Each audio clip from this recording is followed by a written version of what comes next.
This is the 2023 roundup of the stuff I made and some of my favourite things.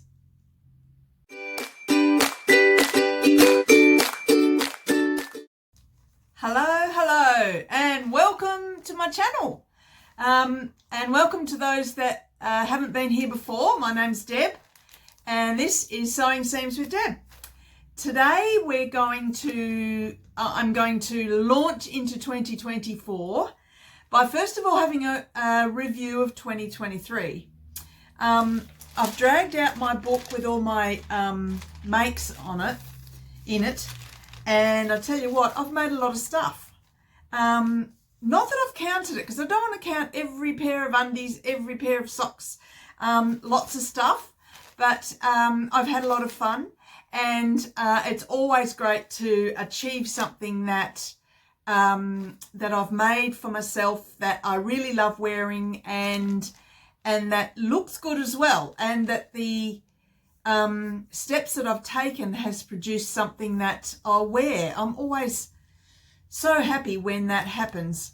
As you know, if you've been watching before, you know that I don't always have that great success. Some things don't always work out, and I've got to change them around a bit and fix them up, but that's part of the game. That's part of the challenge and the fun. So let's get started with my top 5. So my top 5 makes for 2023. The first one is the red Penelope dress that I made by Style Arc. Now this dress, it wasn't really difficult, but it was expensive fabric, and I was cautious and very careful, and I did it as a very, very slow sew.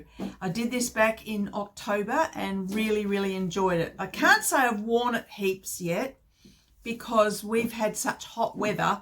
The dress is a little bit warm for anything over about 25 degrees Celsius, but I really love the dress. I love the length, I like the way it fits, and it's one of my colours. So I absolutely love making it, I love wearing it, and I love how it looks. So that's my first one, and these are not in any particular order. The second one is the Marcy Tilton Vogue 8876 pink dress, pink and orange, bit of a piece together fabrics from men's shirts and a dress that I wanted to cut up. This was a lot of fun to make. Absolutely love making this, and I really love wearing it. I loved that it encompassed a lot of stuff. I didn't have quite enough of the fabric and the orange, so I went on a special trip for op shopping and got and hunted high and low for orange shirts, which I managed to get. And I had to hunt high and low to get a little bit of extra fabric. So some of the bright pink is a lady's shirt that I've used pieces for. And every time I wear this dress, I get so many people make comments, but more than anything, I love wearing it. I can wear it with a belt, and it sort of dresses it up a little bit. I've worn it with heels. I've worn it with joggers and flats, so to sort of dress it down a little bit. And it's extremely comfortable when it's without a belt, of course. And then you can eat a bit more at your Christmas lunch or your New Year's do.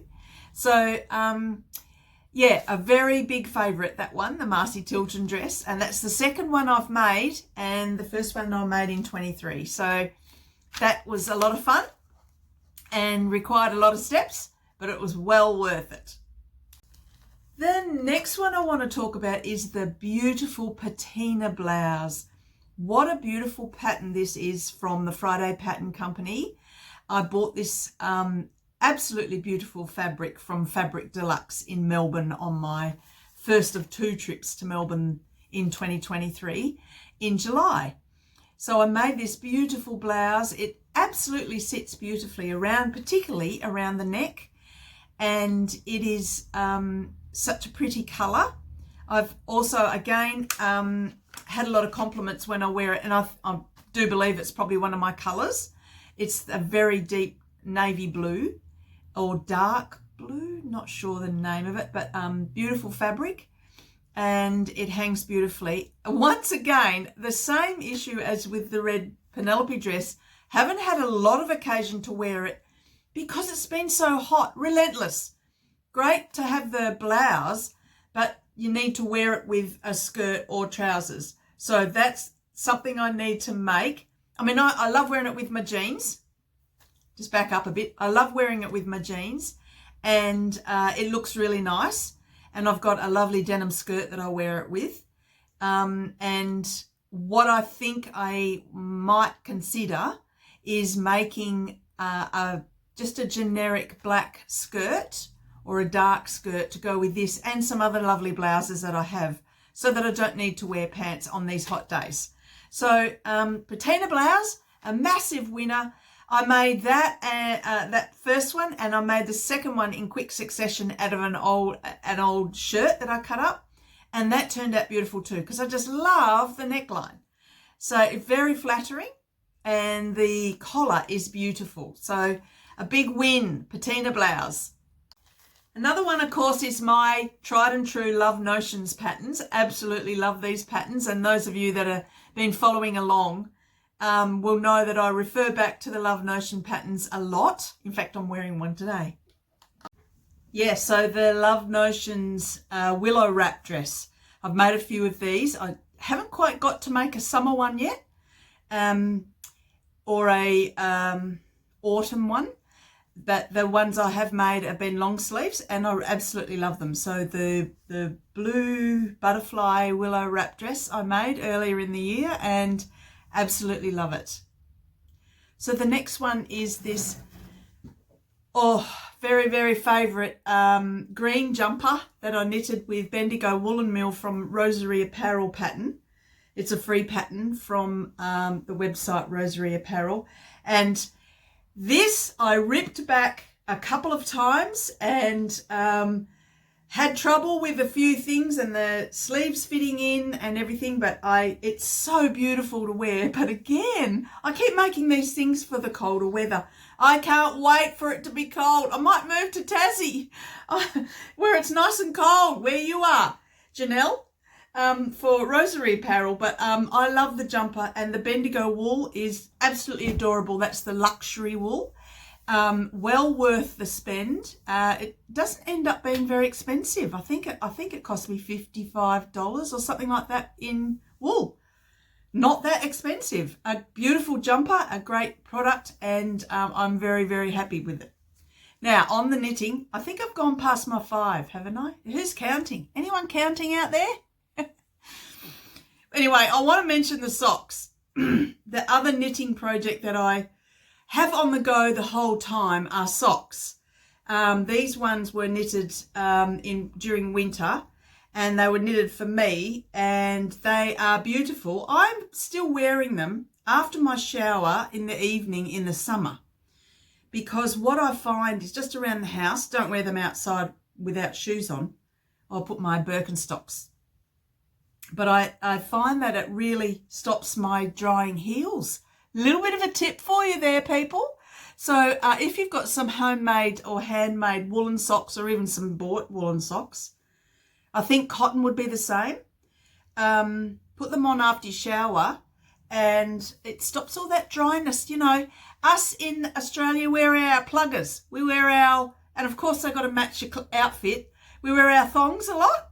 And so the heels on the feet and the where the bunion bone is, that gets all dry, and the toes. So stick on your woolen socks after you shower in the evening or in the morning, whatever, and flop around in those for a while, and it really helps your heels. What a thing I've discovered. I'm really happy about that, because I've had trouble with that. Anyway, that's a favourite. And I've just finished another pair, which I'll talk about in my next episode. But I like to have a pair of socks on the knitting needles basically all the time, because they're just so easy to pick up and put down. So good old socks. Now, I also want to talk to you about some fun things I've done this year. Yes, Most of them are to do with sewing or crafting. And some of you I have seen and met in person at these events. And hi to you if I have met you, Shan and a couple of others. So these are 5 fun things that I've done this year or this past year in 2023. So first one on the top of the list is the sewing retreat. It's the Sewing Guild sewing retreat held once a year. And that's the 3rd time I've been. And it's in October. It's around the 15th, 18th of October, somewhere, middle. And it's beautiful weather. It's not cold or not freezing and it's not hot. And it's a beautiful venue and I got lots of sewing done, and the people I go with or that always go, doesn't matter who goes out of the guild, we always have such a blast, and it's fun, and plus it's meaningful because we have some really deep and meaningful conversations. You know what it's like when you're hanging out with people, male or female, doesn't matter. After a while, you've been with them for hours, you end up talking about all sorts of things. Some of those conversations, what happens on retreat stays on retreat, by the way. I'm not going to disclose what I was talking about. Hopefully you guys know what I mean by that, right? So the retreat, awesome, great fun. And I'm saving my pennies hard to come to the next one in 2024. Another super fun thing that I did was catching up with a couple of my very favourite YouTube vloggers who live in Melbourne when I was over there in July. So Deb from DB Designs Australia. Hi Deb. I hope you're well, and I'm happy memories of the day that we caught up. Katrina from Create Something Pretty. Hi Katrina, hope you're well, Happy New Year, and I can't wait to see yourselves again, and we're going to, we've got some something cooking in the background for you guys, so watch this space. So that was a really great lot of fun, so it was really nice to meet up with fellow vloggers and just hang out and talk about all things YouTube. I know, we're geeks. That was fun. The next fantastic thing that I went to, and I'm a first timer. I went to the Perth Frocktails event in November. I had so much fun, but I got myself so stressed out with what am I going to wear, and I haven't, that whole pressure of what are other people going to wear, and I had never been before, and I don't know what the expectation was. Oh my God, I got myself into a bit of a tiz about that. So I found something and I went, and I was so happy that I went. Had a great time. It was a fantastic night out, and met up with so many of you people that have been watching me, and also some new friends that I've made. And not everyone who was at the event are Sewing Guild members. It was so good to see non-members there. And if any of you are watching and went to that or have been thinking about going to it and you're not a Sewing Guild member, I encourage you to join a group. It's such great fun. And the other little tip about Sewing Guild, Australian Sewing Guild, is if you're a member, no matter where you are a member, you can go to any meeting in Australia. So, those times I'm in Melbourne, I can always go to a Sewing Guild meeting over there. So I should try and line it up and come to one of yours. How about that? So that was a Perth Frocktails. That was fantastic. Loved it. And I'll be going again.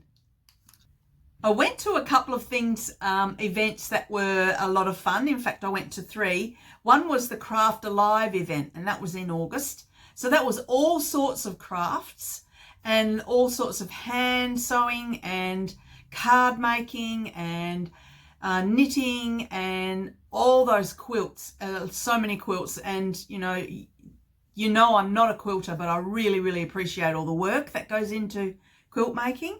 That was fantastic. And apparently that's on every year. So my sister and I went to that, so we may go to that again. So that was a lot of fun. The stash meet where you take your stash and you can sell it, or you can just rock up there and buy the other people's fabric. And that was a lot of fun. I went to that twice. And one time I was selling some of my stash, and it was so much fun to just chat to people. And the second time I went there, and I bought lots of things like sewing needles and some knitting needles and all sorts of things. So yeah, they're great events to go to. A special mention, I quite often talk to you about various podcasts I might have listened to.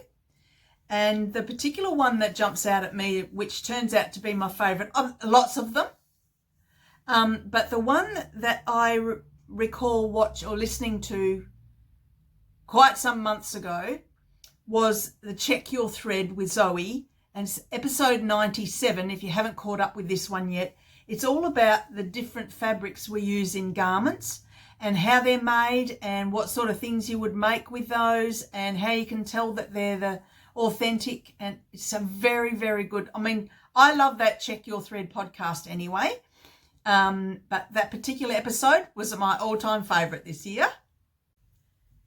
And I've had so much fun with my video making and this community building that we're doing through YouTube. And that's one of the things that has been a lot of fun for me this year. And I really have enjoyed, the experience of sitting here talking to the phone and really getting to know you out there.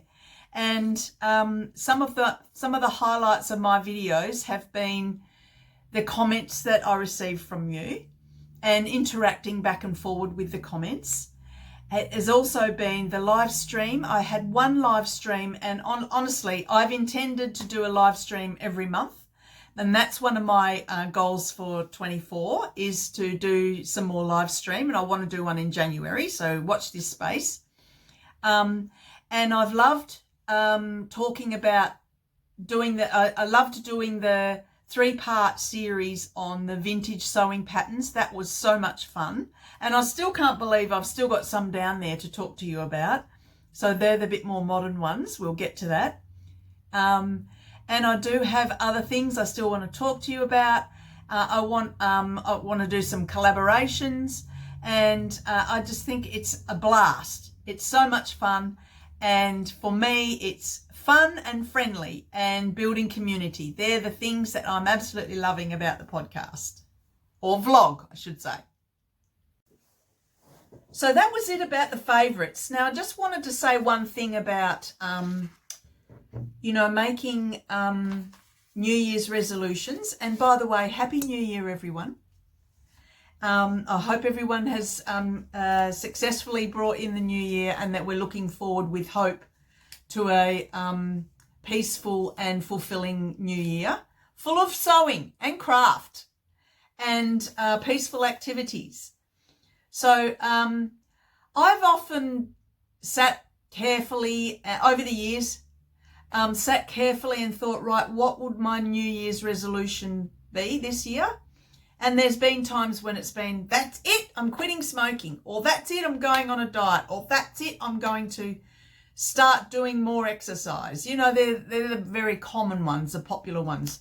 What do they say? That you create your New Year's resolution on New Year's Eve, and then you've broken it by about the 7th of January.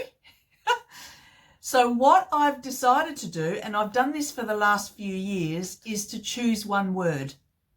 And I've looked on the internet everywhere, and there's not a hashtag. So I'm thinking of creating, I will be creating a hashtag called Choose One Word. And so I would love to hear from you what your one word might be for the year. So if you bear with me, I just want to read a little bit about what this means. So it's an opportunity to focus on who you want to become. Positive, make it attainable. And it helps you become aware of what you are becoming through your intentions. Intentions are different than resolutions. So you're not focusing on what you want to stop, like I said, losing weight or stop smoking. Instead, you're choosing with an intention and with purpose, and you promising yourself. So it's a one word. And the word could be, for example, simplify. And what that would look like for you might be simplify that stash, or simplify your life, or simplify the kitchen cupboards. There's too many things in there. So simplify. Another one might be complete. So I want to complete those unfinished objects, or complete a project that I've got in my mind that I haven't even started. Or another one could be focus. Another one could be reach. Another one could be balance. So am I doing things in balance? So balance might be the thing I need to really add to my life. So stop stressing out so much. Stop running around so much. Just calm down. Take time out to yourself. Balance. There's lots. Connection. Gratitude. So there's no rules to this. Only you choose the word that you would like to cultivate and have that be part of your life. It's helpful if it's something that inspires you, that guides you, and it's also helpful if you write it down. Very powerful to have a pen in hand and physically write it, because the power of the intention comes through the cells, and I know it's a bit woo-woo, isn't it? But they say that it's very powerful when you physically write something, not just type it. So I've got a couple of questions for you. So let's think about this, and I'll stick this on my community tab as well. What do I want to feel more of in my daily life? That's one way to think about your one word. What is it that would guide me to achieve? That's another way to think about it. And what do I need to be my authentic self? A bit deep and meaningful, right? This could be something that a bit of a sign for 2024. So on that theme, my word for the year is gratitude. And I knew it was going to be gratitude ahead of time. Well, I didn't really know, but I had a sneaky feeling because I saw this book. And it is so beautiful. It's saying write 3 things of gratitude on every day. And there's information about gratitude at the beginning. I saw this book and wrapped it for myself and had that whole To Deb, Love from Deb Christmas present under the Christmas tree. Oh, this is going to be great. So I have some helpful questions as well for my daily gratitude diary. In the past, I've had 1 year, it was all about connection. In fact, I think it was last year. I think it was connection last year. And so connection was also part of this YouTube channel. Another year was community. So another year was patience. So one word, choose one word. So there you go. There's your challenge if you choose to accept it. And mine is gratitude. So the thing about the one word, we or you have the opportunity to just revisit that throughout the year and just go, actually, how's that going? How's your one word going? Is it working for you? Or are we avoiding it, right? So this is not really on the sewing theme, but it can be. Inspire, complete. So choose one word. So that's it. That's all I'm going to say about that today.